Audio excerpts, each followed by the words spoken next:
సుమన్ టీవీలో మీ business promotions కోసం ఈ కింది నెంబర్ను సంప్రదించగలరు.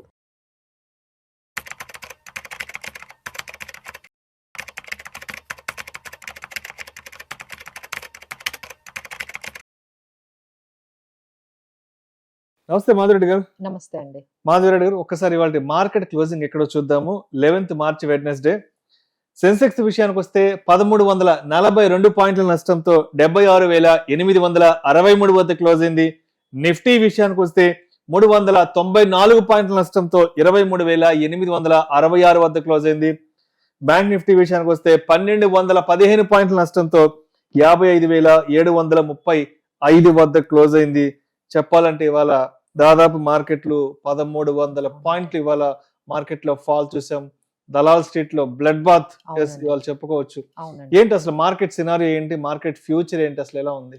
సో ఇప్పుడు ఈ వార్ అనేది ముందు ఒక 3 కంట్రీస్ తో స్టార్ట్ అయింది. అంటే యుఎస్ ఇరాన్ మీద, తర్వాత యుఎస్ ఇజ్రాయెల్ కలిపి ఇరాన్ మీద. సో ఈ 3 కంట్రీస్ కే ఇంపాక్ట్ అయిందా అంటే లేదండి, entire world is impacting now. ఆ తర్వాత నెక్స్ట్ లెవెల్ అంటే ఇది ఒక కేటగిరీ, ఏది యుఎస్, ఇరాన్ అండ్ ఇజ్రాయెల్, వీళ్ళంతా ఒక కేటగిరీ అయితే నెక్స్ట్ కేటగిరీ ఎవరు ఇంపాక్ట్ అయ్యారు అంటే ఎక్కడైతే యుఎస్ బేసెస్ ఉన్నాయో, like Gulf countries US air bases ఎక్కడెక్కడైతే ఉన్నాయి, ఖతార్ లో కానీ లేకపోతే దోహాలో కానీ, ఇట్లా గల్ఫ్ కంట్రీస్ లో ఎక్కడెక్కడైతే ఉన్నాయో వాళ్ళందరూ కూడా బాగా డైరెక్ట్ గా మిజైల్స్ వాళ్ళ మీద పడడము, ఇదంతా కూడా అది ఒక కేటగిరీ ఇంపాక్ట్ అయిన వాళ్ళు. థర్డ్ కేటగిరీలో మనందరం బికాస్ ఆఫ్ క్రూడ్ ఆయిల్. అంటే ఇదేదో అంటే ఇరాన్ యుఎస్ వారు కానీ మన దోశ వరకు కూడా, మన సౌత్ ఇండియా రెస్టారెంట్స్ వరకు కూడా, మన ఇంటికి కూడా వచ్చేసింది అని, వంటింటి వరకు ఎఫెక్ట్ వచ్చేసింది. అంటే చూడండి, అంటే ఎంటైర్ గ్లోబ్, అంటే ఓన్లీ వాళ్ళ ముగ్గురుతోనే ఆ 3 కంట్రీస్ తోనే ఆగలేదు, అలానే గల్ఫ్ కంట్రీస్ వరకు ఆగలేదు. That is impacting all Asian countries అయిన మనము, చైనా, అన్ని కంట్రీస్ కూడా ఏదో ఒక విధంగా అయితే అన్ని మార్కెట్స్ అండి మీరు చూసుకుంటే, కాస్పీ, తర్వాత తైవాన్, హ్యాంగ్సంగ్, యుఎస్ మార్కెట్స్, ఈ ఏషియన్ మార్కెట్స్ అన్ని కూడా దాదాపుగా 5% వరకు మనము ఫాల్ చూసాము. అసలు మన మార్కెట్స్ వరకు వస్తే దాదాపుగా 10% మనం ఇప్పటి వరకు కరెక్ట్, అంటే పీక్స్ నుంచి ఇప్పటి వరకు చూసుకుంటే 10% పైనే మనము 2-3 సంవత్సరాలు వెనక్కి వెళ్ళిపోయింది. 10% కరెక్షన్ అనేది చాలా హ్యూజ్ అనేది ఇప్పుడు మనకి కనిపిస్తుంది. సో నిన్న ఒక్కసారి ఒక పుల్ బ్యాక్ అయితే వచ్చిందండి. ఎప్పుడైతే అంటే ఇప్పుడు అంటే ఎట్లా ఉంటుందంటే, all market are subject to Trump అని కొత్తగా వస్తుంది. సబ్జెక్ట్ మార్కెట్ రిస్క్ కాదు, subject to Trump risk. So before investing please read his statements and tariffs. వాళ్ళు ఆయన ఇచ్చే tweets, please read Trump tariffs and tweets carefully before investing. అంటే అలాంటి situation అనేది అంత భయానకంగా ఆయన మొత్తం క్రియేట్ చేశారు అన్నట్టుగా మనకు కనిపిస్తుందండి. సో ఇప్పుడు మనం చూసుకున్నట్లయితే మార్కెట్ లో మేజర్ రీజన్స్ ఏంటంటే, మన క్రూడ్ ఆయిల్ ప్రైజెస్ అనేవి బాగా ఇంపాక్ట్ అయ్యి, అంటే మనం యుద్ధం ముందు చూసుకుంటే $70 అండి.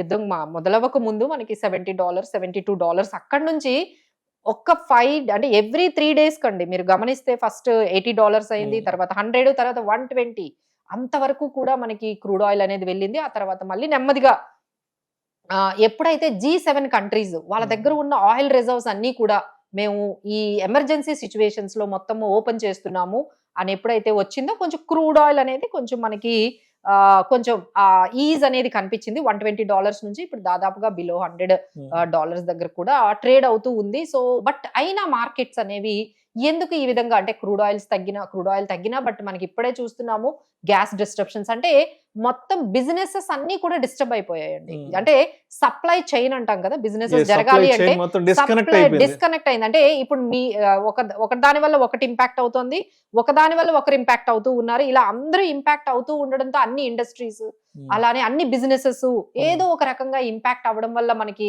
ఓవరాల్ గా మార్కెట్ లో ఈ రోజు ఈ విధంగా బ్లడ్ బాత్ అనేది మనకి కనిపించింది. ఒకవైపు అయితే FIS సెల్లింగ్ అండి, ఎందుకంటే దీని వల్ల ఎక్కువగా ఇంపాక్ట్ అయ్యేది మనం 2 కేటగిరీస్ చూసుకుంటే, నెక్స్ట్ బాగా ఇంపాక్ట్ అయ్యేది అంటే ఎవరైతే ఎక్కువగా ఇంపోర్ట్స్ మీద ఆధారపడి ఉన్న దేశాలైన మన ఇండియా. ఎందుకంటే మనం 80-85% వరకు ఇంపోర్ట్స్ మీద, అంటే క్రూడ్ ఆయిల్ ఇంపోర్ట్ మీద, అలానే గ్యాస్ మీద మనం ఆల్మోస్ట్ గల్ఫ్ కంట్రీస్ మీద అయితే 50% డిపెండ్ అయిపోయి ఉన్నామండి. ఇప్పుడు ఆ గల్ఫ్ కంట్రీస్ నుంచి సప్లై చైన్ అనేది లేదు. సో వాళ్ళు కూడా కొన్ని గ్యాస్ ప్రొడక్షన్ కూడా ఆపేశారు. ఎందుకంటే అమ్మడానికి ఎవరు తీసుకెళ్తున్నారు? ఎందుకంటే ఆ సప్లై చైన్ అంటే అక్కడ మనం చూసుకుంటే హార్మోజ్ లో ఎక్కడికి వెళ్ళనివ్వకుండా అక్కడ రూట్స్ అన్ని కూడా క్లోజ్ చేస్తున్నారు. అంటే దెర్ ఈజ్ అవైలబిలిటీ ఉన్నా సరే ప్రొడక్షన్ చేయలేని పరిస్థితి, ప్రొడక్షన్ చేసినా వాటిని పంపించలేని పరిస్థితి. ఆ రూట్స్ అన్ని, ఆ షిప్పింగ్ రూట్స్ అన్ని కూడా బాగా డిస్టర్బ్ అవ్వడంతో ఏమవుతుందంటే ఇదంతా ఎప్పుడు క్లారిటీ వస్తుందో అర్థం కావట్లేదు. అంటే ఇప్పుడు ఆ సప్లై చైన్ డిస్టర్బ్ అవ్వడం వల్ల. సో దీనివల్ల ఏమవుతుంది అంటే FIS సెల్లింగ్ ఇండియా మీద ఎక్కువ జరుగుతోంది. ఎందుకంటే మనం ఎక్కువగా వాళ్ళ అంటే క్రూడ్ ఆయిల్ మీద డిపెండెంట్. అలానే ఎప్పుడైతే మార్కెట్ లో $70 నుంచి $90 అయిందంటే ఎంత లాస్ అండి మనకి. సో మన ఫిజికల్ డెఫిసిట్ కానీ, ఎకానమీ మీద కానీ, ఇన్ఫ్లేషన్ మీద కానీ, మన GDP growth as well as corporate earnings మీద కూడా ఇది ఇంపాక్ట్ కనిపిస్తుంది. సో దానివల్ల FIS నిన్న కూడా ఒక 4,000 కోట్లు ఇలా కంటిన్యూస్ గా మనకి సెల్లింగ్ అనేది జరుగుతుంది. దానివల్ల కూడా ఈ రోజు మార్కెట్స్ ఇంకా ఒకవైపు ఏంటంటే మనకి రూపీ డిప్రిషియేట్ మళ్ళీ స్టార్ట్ అయింది.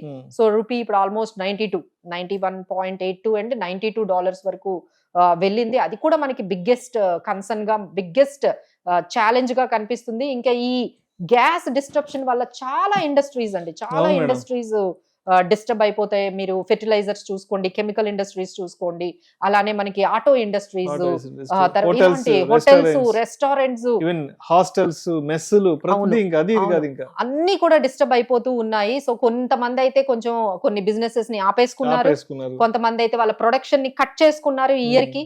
సో ఈ సప్లై చైన్ అనేది ముందే, ఎందుకంటే గవర్నమెంట్ నుంచి వచ్చే ఇష్యూస్ ప్రకారం మనం ఏం చెప్పొచ్చు అంటే ముందు హౌస్ హోల్డ్ గ్యాస్ కి ఇంపార్టెన్స్ ఇవ్వాలి, ఆ తర్వాతే కమర్షియల్ లేకపోతే ఇండస్ట్రీస్ కి గానీ గ్యాస్ ని పంపించాలి. ముందు వీళ్ళని ప్రొటెక్ట్ చేయాలి, పబ్లిక్ ట్రాన్స్పోర్ట్ ఇబ్బంది అవ్వకూడదు, అలానే పబ్లిక్ హౌస్ హోల్డ్స్ ఇబ్బంది అవ్వకూడదు అని ఫస్ట్ ప్రయారిటీ గ్యాస్ సప్లై వీళ్ళకి ఇచ్చారు. సో దీని వల్ల ఏమైందంటే కమర్షియల్స్ కి, ఇండస్ట్రీస్ కి ఆపేశారు కంటిన్యూస్ గా.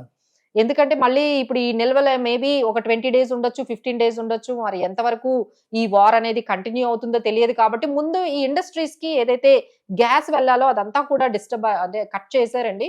సో దానివల్ల చాలా చాలా కంపెనీస్ ఈ పర్టికులర్ ఇష్యూ వల్ల ఉంది. సో దానివల్ల మనకి ఈ రోజు ఆ ఇంపాక్ట్ అనేది ఈ రోజు మార్కెట్ లో కనిపించింది అంటే because of these gas disruptions అని ఖచ్చితంగా చెప్పొచ్చు. Right right. సో అయితే ఇప్పుడు మాధవరెడ్డి గారు ఒక విషయం స్పష్టంగా చెప్పండి, మార్కెట్లలోకి ఎంటర్ కావాలి అనుకున్న వాళ్ళకి ఇది రైట్ టైం అంటారా కాదంటారా? అంటే కొత్తగా ఎంటర్ అవ్వాలనుకున్న వాళ్ళకి, కొత్తగా మార్కెట్లో ఆపర్చునిటీ తీసుకోవాలి అనుకున్న వాళ్ళకి మరి ఈ యుద్ధ టెన్షన్స్ లో ఉన్న మార్కెట్ లోకి ఎంటర్ అవడం రైట్ అంటారు, రాంగ్ అంటారు? సో మార్కెట్ లో ఇలాంటి వాల్టలిటీస్ గానీ, యుద్ధాలు గానీ, కరోనా, కోవిడ్ లాంటి సిచ్యువేషన్స్ గానీ ఎవ్రీ 3-5 years కి ఇలాంటి పెద్ద క్యాటస్ట్రాఫిక్ అంటాం అనమాట. క్యాటస్ట్రాఫిక్ హ్యూజ్ ఈవెంట్స్ అంటాం, అంటే హ్యూజ్ లో జరిగేదాన్ని మనం క్యాటస్ట్రాఫిక్ అంటాం. ఇలాంటి ఈవెంట్స్ జరుగుతూ ఉంటాయండి. బట్ మీరు చూసారు కోవిడ్ లో ఒక్కసారిగా మార్కెట్ 20-30% కరెక్ట్ అవ్వడం, మళ్ళీ రీబౌండ్ అవ్వడము, అవన్నీ కూడా మార్కెట్ లో అనేవి జరుగుతూ ఉంటాయండి. అది మనకి హిస్టరీ చూపిస్తుంది. ఎప్పుడు వార్స్ అయినా ఇప్పుడు మనకి రీసెంట్ గా మనకి పాకిస్తాన్ తో కూడా యుద్ధం అయింది. ఆ తర్వాత కూడా అప్పుడు మార్కెట్స్ కొంచెం కరెక్ట్ అయ్యాయి, మళ్ళీ రీబౌండ్ అయింది. అలానే మనకి ఎక్కడ US లో టారిఫ్స్ విషయంలో గానీ లేకపోతే వార్స్ విషయంలో గానీ మనం కరెక్ట్ అయ్యాము, మళ్ళీ రెసిలియంట్ గా రీబౌండ్ అయ్యాము. సో ఈ విధంగా అవుతుంది. బట్ టైం ఎంత పడుతుందో చెప్పలేం. కాబట్టి అట్లీస్ట్ ఒక 5 years, ఒక 3 years మినిమం మేము మార్కెట్ లో ఉండగలుగుతాము అన్న వాళ్ళు మాత్రమే ఈ టైంలో ఒకేసారి ఇన్వెస్ట్ చేయకూడదండి.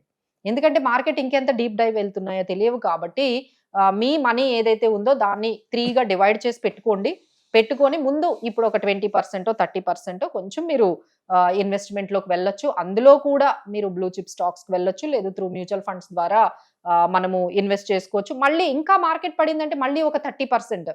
అంటే ఇప్పుడు ఇన్వెస్ట్ చేయాలి అంటే ఖచ్చితంగా క్యాపిటల్ బేస్ ఎక్కువ ఉండాలండి.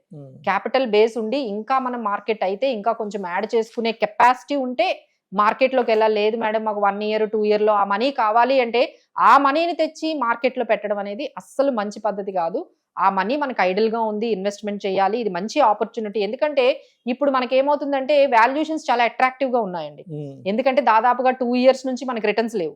మిగతా అన్ని స్టాక్ ఎక్స్చేంజెస్, స్టాక్ మార్కెట్స్ బాగా పెర్ఫార్మెన్స్ చేసాయి, కానీ ఇండియాలో 2 years నుంచి రిటర్న్స్ లేవు. కాబట్టి మన వాల్యుయేషన్స్ అన్ని కూడా ఇంకా మంచిగా ఉన్నాయి. కాబట్టి so they can invest at this time. But immediate గా రిటర్న్స్ అనేవి మనం చెప్పలేమండి. And again they have to keep it some capital base. ఏమైనా ఇంకా మార్కెట్ ఫాల్ అయితే ఇంకా యాడ్ చేసే కెపాసిటీ ఉన్న వాళ్ళు అయితే వెళ్ళొచ్చు. ఎందుకంటే వాల్యుయేషన్స్ అయితే అట్రాక్టివ్ ఉన్నాయి. బట్ అగైన్ స్టాక్ స్పెసిఫిక్ గా ఉండాలి, సెక్టార్ స్పెసిఫిక్ గా ఉండాలి, మానిటరింగ్ చేసుకునే కెపాసిటీ ఉండాలి, అంత టైం కూడా ఉండాలి. ఇవన్నీ మీ దగ్గర ఉంటేనే మార్కెట్ లోకి రావాలండి. ఎందుకంటే మార్కెట్ లో వాల్టిలిటీ అనేది మరి రోజు చూస్తున్నాం కదండి. ఒక రోజు 200 పాయింట్స్ పడుతుంది, అంటే కొంచెం, లేకపోతే నెక్స్ట్ డేనే మళ్ళీ కొంచెం రికవరీ కనిపిస్తుంది. రికవరీ కనిపించిన మళ్ళీ నెక్స్ట్ డే మళ్ళీ బ్లడ్ బాత్ కనిపిస్తుంది. సో ఇంత వాల్టిలిటీ హైలో ఉండేటప్పుడు కొంచెం ఎక్స్పీరియన్స్, మేము ఈ వాల్టిలిటీకి తట్టుకోగలము, ఈ రిస్క్ ని మేము మేనేజ్ చేసుకోగలము, ఈ రిస్క్ ని మేము తట్టుకోగలం అన్న వాళ్ళే రావాలండి. రిస్క్ ఎవర్షన్ అయితే కష్టం. అంటే ఇప్పుడు మార్కెట్ ఎదుర్కొంటున్న సిచ్యువేషన్, మార్కెట్ లో ఉన్న సినారియో బ్లడ్ బాత్ అవుతున్న మార్కెటా, లేదంటే బ్యారిష్ లోకి మార్కెట్ ఉందంటారా, లేదంటే మార్కెట్ లో క్రాష్ అనుకోవచ్చా? అంటే ఇప్పుడు నడుస్తున్న మార్కెట్ సీజన్ ఏంటి అసలు? సో 10% దాన్ని మనం ఏమంటాము అంటే ఫాల్ అని అంటామండి. సో 10% అయిపోయింది కాబట్టి మార్కెట్ అనేది ఫాల్, కంప్లీట్ గా బేరిష్ అనేది మనము కంప్లీట్ గా చెప్పలేము. సో బికాజ్ ఇవన్నీ కూడా ఏంటంటే కొంచెం టైం, మళ్ళీ దాన్ని రీబౌండ్ అయ్యే ఛాన్సెస్ అనేవి మనకి ఎక్కువగా ఉన్నాయి. బట్ మనకున్న ఓన్లీ ఒక థ్రెట్ ఏంటంటే అంటే డొమెస్టిక్ గా బానే ఉన్నాము, ఒకసారి గ్లోబల్ గా కానీ సిచ్యువేషన్స్ బాగుంటే వెళ్తుంది. బట్ మనకున్న థ్రెట్ ఇప్పుడులో ఏంటంటే రూపీ డిప్రిసియేషన్ అండి. దీని వల్ల ఏమవుతుందంటే ఎఫ్ఐఎస్ ఎవరు మన దగ్గర రావట్లేదు. ఈ రూపీ డిప్రిషియేట్ అయిపోవడం వల్ల 92 అట్లా వెళ్ళిపోవడం వల్ల వాళ్ళకి ఏమవుతుందంటే కన్వర్ట్ చేసుకునేటప్పుడు చాలా వాళ్ళకి అంటే ఇండియన్ మార్కెట్స్ అంత అట్రాక్టివ్ గా కనిపించట్లేదు. సో వేరే ఎమర్జింగ్ మార్కెట్స్ కి వెళ్ళిపోతున్నారు. కానీ మన దగ్గర ఈ ఒక్కటి గాని మనం కంట్రోల్ చేసుకోగలిగితే, రూపీ ఫాల్ ని గానీ మనం గానీ అక్కడ 90, 89 అక్కడ వరకు కానీ తెచ్చుకోగలిగితే, ఆ మేజర్ గా again we can be the winners. But again మనకి ఈ ఇంపాక్ట్ అనేది అయితే ఈ క్వార్టర్ లో అయితే ఎక్కువగానే ఉంటుందండి. It takes time. ఎందుకంటే ఇంత డీప్ గా జరుగుతుంది ఇంపాక్ట్ అనేది మనకి మళ్ళీ నెక్స్ట్ కార్పొరేట్ ఎర్నింగ్స్ లోని మనకి కనిపిస్తుంది. So it will take time అండి. ఈసారి రీబౌండ్ అవ్వడానికి టైం పడుతుంది. మరి ఇప్పుడు ఈ వార్ టెన్షన్స్ లో కూడా ఏదైనా కొంత అనుకూలంగా ఉన్న సెక్టార్స్ ఏమున్నాయి? అంటే ఈ వార్ టెన్షన్ లో కూడా ఇన్వెస్ట్ చేయడానికి కొంత మంచిగా ఉన్న సెక్టార్స్ అంటే ఏమున్నాయి? సో ఇప్పుడు అంతా కూడా గ్యాస్ సంబంధించిన, అంటే దానికి ఎంత ఇంపార్టెన్స్ ఉందో, మనం ఎంత ప్రొడ్యూస్ చేసుకోవాలో, అసలు ఇంత ప్రాబ్లమ్స్ రావడానికి కారణం ఏంటంటే మనం వేరే గల్ఫ్ కంట్రీస్ మీద ఆల్మోస్ట్ 50% డిపెండెంట్ అయిపోయి ఉన్నాము. సో అక్కడి నుంచి ఎప్పుడైతే గ్యాస్ రాలేదో మన ఇండస్ట్రీస్ అన్ని కూడా ఇప్పుడు వాళ్ళకి ఖచ్చితంగా ఇన్స్ట్రక్షన్స్ వెళ్ళాయండి. గ్యాస్ ప్రొడ్యూస్ చేసే కంపెనీస్ అన్నిటికీ కూడా మీరు అంటే మాక్సిమం గ్యాస్ ప్రొడ్యూస్ చేయండి, మనకి సరిపోవడం లేదు అంటే దీన్ని బట్టి మనం అర్థం చేసుకోవచ్చు గ్యాస్ ప్రొడ్యూస్ చేసే కంపెనీస్ కి కానీ, లేకపోతే ఆ particular eco system, gas eco system లో ఉన్న కంపెనీస్ అన్నిటికీ కూడా చాలా ప్రయారిటైజ్ అయ్యిందండి. సో దానికి సంబంధించి డిస్ట్రిబ్యూటర్స్ ఉంటారు కదండి, గ్యాస్ డిస్ట్రిబ్యూటర్స్, మహానగర్ గ్యాస్ గానీ, ఇంద్రప్రస్థ గ్యాస్ గానీ, ఆ తర్వాత గేలు, పెట్రోలెట్, ఎల్ఎన్జి, ఇలా గ్యాస్ కి సంబంధించిన ఎకో సిస్టమ్ లో ఉన్న కొన్ని కంపెనీస్ అయితే మనం కొంచెం పాజిటివ్ గా మనం ఇప్పుడు చూడొచ్చు. అలానే గవర్నమెంట్ చెప్పింది ఏంటంటే హౌస్ హోల్డ్స్ కి ఖచ్చితంగా గ్యాస్ అనేది సప్లై చేయాలి, అండ్ ఎస్పెషల్లీ ఫెర్టిలైజర్ కంపెనీస్ కి కూడా గ్యాస్ సప్లై చేయాలంటున్నారు. సో ఈ ఫెర్టిలైజర్ కంపెనీస్ కూడా కొంచెం బెటర్ పొజిషన్ లోనే మనకి కనిపిస్తుంది. అలానే మనకి ఈ డిఫెన్స్ సెక్టార్ ఇప్పుడు అంతా కూడా మొత్తం యుద్ధ భయాలతో ఉందండి. ఏ కంట్రీ అయినా రెడీగా అంటే వాళ్ళ ఏవైతే సిస్టమ్స్ ఉన్నాయో, డిఫెన్స్ సిస్టమ్స్ ఉన్నాయో అప్గ్రేడ్ చేసుకుంటూ వాటి మీద ఇన్వెస్ట్మెంట్లు పెంచుకుంటూ వెళ్తున్నాయి. సో దానివల్ల మనకి BDL, BEL, పరాస్ డిఫెన్స్, ఈ కంపెనీస్ అన్ని కూడా ఒక్కసారిగా యుద్ధం టైంలో పెరుగుతూ ఉన్నాయి. సో అలానే దీనికి తగ్గట్టుగా మనకి గోల్డ్ ETFs, సిల్వర్ ETFs కూడా మనకి యుద్ధం టైంలో కూడా మనకి పోర్ట్ఫోలియో హెడ్జింగ్ కి బాగా యూజ్ అవుతాయండి. వీటి మీద అయితే మనము కొంచెం వెళ్ళొచ్చు పాజిటివ్ గా. Then Nifty support and resistance level ఎక్కడ వరకు ఉందంటారు? So 24,000 is a very good support. But ఆ 24,000 కూడా ఈ రోజు బ్రేక్ చేసేసి 23,886, బట్ రీసెంట్ గా 23,700 అనేది ఒకసారి టచ్ అయిందండి. బట్ అక్కడ నుంచి మళ్ళీ అది సపోర్ట్ తీసుకుంది. So let's hope 23,700 being the support, or else 23,500 is the support for this level.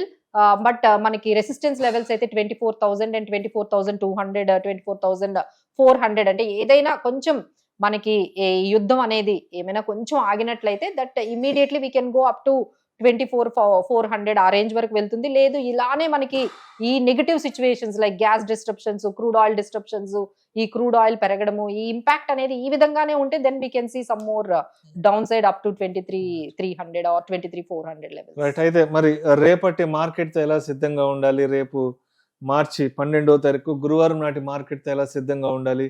గత 10-15 రోజుల నుంచి జరుగుతున్న విధ్వంసాన్ని దృష్టిలో ఉంచుకుని? సో ఫస్ట్ ఇక్కడ మనం చూడాల్సింది ఏంటంటే అందరూ కూడా మేజర్ గా అంటే మార్కెట్ డౌన్ ఫాలే కాకుండా మనం ఏ కంపెనీస్ లో ఇన్వెస్ట్ చేస్తున్నాము, మన దగ్గర ఎలాంటి స్టాక్స్ ఉన్నాయి, మన దగ్గర ఎలాంటి స్కీమ్స్ ఉన్నాయి, అవన్నీ కూడా ఒక్కసారి మనం చూసుకొని దానికి తగ్గట్టుగా మనం కూడా ప్రిపేర్ అయి ఉండాలండి. అంటే మన పోర్ట్ఫోలియోస్ అన్ని కూడా మనకి ఈ రెసిలియంట్ గా ఉన్నాయా, ఇలాంటి యుద్ధాల్లో టైంలో కూడా కొన్ని రెసిలియంట్ కంపెనీస్ ఉంటాయి. లైక్ ఈ టైంలో కూడా Reliance has very good news.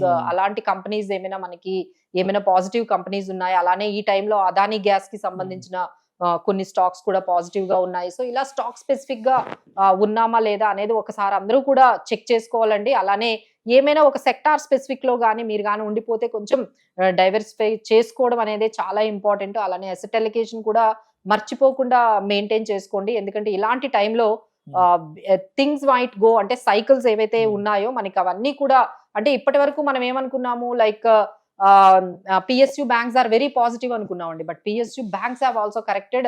ఎందుకంటే ఇన్ఫ్లేషన్ పెరిగిపోతుంది. ఇన్ఫ్లేషన్ పెరిగితే ఇంట్రెస్ట్ రేట్స్ తగ్గించరు ఆబ్వియస్లీ. సో లోన్లు తీసుకునే వాళ్ళు కూడా తగ్గిపోతారు. సో దాని వల్ల ఏమవుతుంది, మళ్ళీ బ్యాంకింగ్ సిస్టమ్ లో బ్యాంక్స్ కి కొంచెం PSU బ్యాంక్స్ కి కొంచెం నెగిటివ్ అది. సో ఈ విధంగా ప్రతి దానికి లింక్ చేసుకుంటూ వార్ కి ఏ సెక్టార్స్ కొంచెం ఇంపాక్ట్ అయ్యాయి, ఏ సెక్టార్స్ మనకి సేఫ్ గా ఉన్నాయి, అవన్నీ కూడా గుర్తుపెట్టుకొని మనము రెడీగా ఉంటే బాగుంటుందండి. Thank you so much Madhu Reddy గారు.